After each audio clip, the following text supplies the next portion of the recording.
Kenapa ada material teknologi canggih di dalam fosil berusia 66 juta tahun?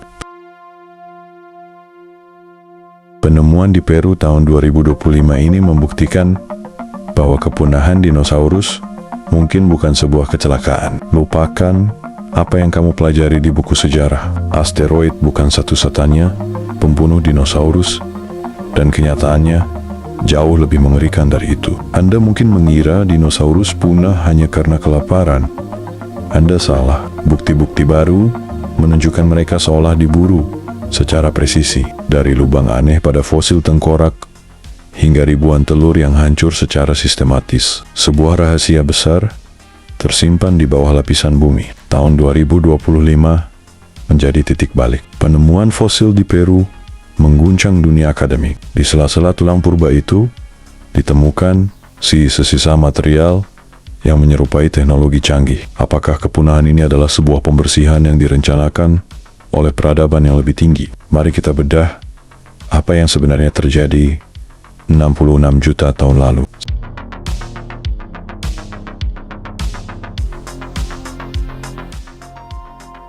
Sains memberitahu kita bahwa asteroid hanyalah tetes terakhir di gelas yang sudah penuh. 800.000 tahun sebelum hantaman itu, bumi sudah sekarat. Di wilayah India, gunung berapi Deccan Traps meletus tanpa henti. Bayangkan, setiap tahun mereka menyemburkan sulfur dioksida setara dengan polusi 1000 kota industri modern. Hasilnya, kekacauan iklim. Suhu di Khatulistiwa merosot hingga -10 degrees Celsius.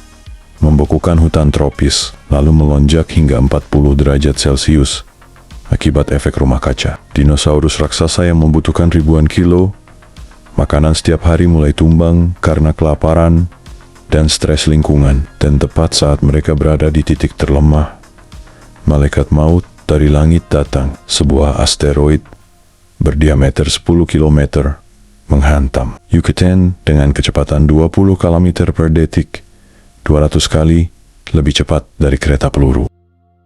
Energinya setara 10 miliar bom atom Hiroshima. Dalam radius 1.500 km, segala kehidupan menguap seketika. Di belahan bumi lain, cahaya ledakan yang begitu terang membutakan mata para predator yang tersisa. Langit berubah menjadi merah saat puing-puing panas jatuh kembali ke bumi, menciptakan hujan, api yang menaikkan suhu permukaan hingga 300 derajat Celcius.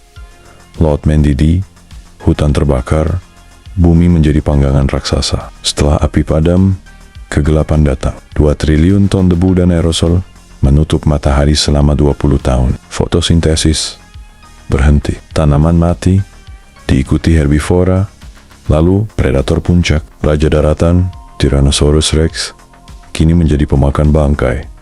Bahkan mulai memangsa sesamanya demi bertahan hidup. Proses menyakitkan ini berlangsung selama 30.000 tahun hingga napas terakhir dinosaurus terakhir terhenti. Di tengah kiamat ini, mengapa kecoa, buaya, dan mamalia kecil selamat? Jawabannya adalah adaptasi. Kecoa bersembunyi di celah batu. Buaya memiliki metabolisme lambat yang memungkinkan mereka tidak makan selama berbulan-bulan. Dan nenek moyang kita, mamalia kecil, bersembunyi di bawah tanah dan memakan apa saja. Dinosaurus terlalu besar dan terlalu terspesialisasi. Mereka adalah bunga di rumah kaca yang indah, namun hancur saat badai datang. Sejarah mencatat 5 kepunahan massal dan 4 diantaranya terkait dengan aktivitas vulkanik. Apa yang terjadi pada dinosaurus bukan sekadar peristiwa masa lalu, tapi peringatan. Jika asteroid itu meleset 100 km saja, mungkin manusia tidak akan pernah ada. Kepunahan mereka memberi ruang bagi kita. Namun, dengan perubahan iklim yang kita alami saat ini, apakah kita sedang menulis skenario untuk kepunahan ke-6? Rahasia di bawah tanah sana bukan hanya fosil, tapi cermin bagi masa depan manusia. Hormatilah alam, karena bumi tidak butuh manusia, tapi manusialah yang butuh bumi. Saat raksasa seberat 30 ton tumbang, kehidupan justru berlanjut melalui mereka yang tak terlihat. Mengapa kecoa dan mamalia kecil selamat? Jawabannya adalah fleksibilitas. Kecoa mampu memakan material organik yang membusuk, sementara nenek moyang mamalia kita berlindung di bawah tanah, terisolasi dari suhu ekstrem permukaan bumi. Berbeda dengan dinosaurus yang memiliki metabolisme tinggi dan butuh asupan makanan konstan, hewan seperti buaya memiliki metabolisme yang sangat lambat.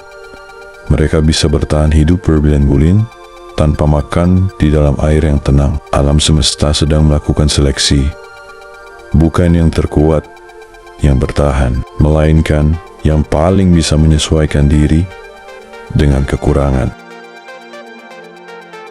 Namun, sebuah pertanyaan besar muncul di tahun 2025 melalui penemuan misterius di Peru. Bagaimana jika kepunahan ini bukan sekadar nasib buruk kosmik? Para peneliti menemukan anomali pada struktur tulang fosil sebuah komponen logam yang tidak berasal dari elemen bumi. Apakah asteroid tersebut benar-benar batu ruang angkasa acak, ataukah sebuah instrumen untuk membersihkan bumi agar spesies baru bisa berkembang? Meskipun secara ilmiah hantaman asteroid adalah peristiwa alamiah, jejak-jejak aneh di lapisan geologi Peru ini membuka ruang spekulasi. Apakah ada peradaban yang jauh lebih maju yang mengawasi evolusi kita sejak puluhan juta tahun lalu?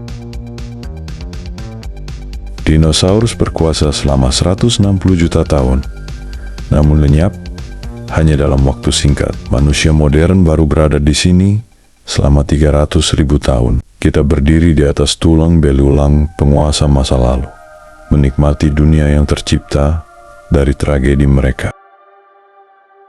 Kepunahan massal ke-6 mungkin tidak datang dari asteroid, melainkan dari jejak karbon dan perubahan iklim yang kita ciptakan sendiri.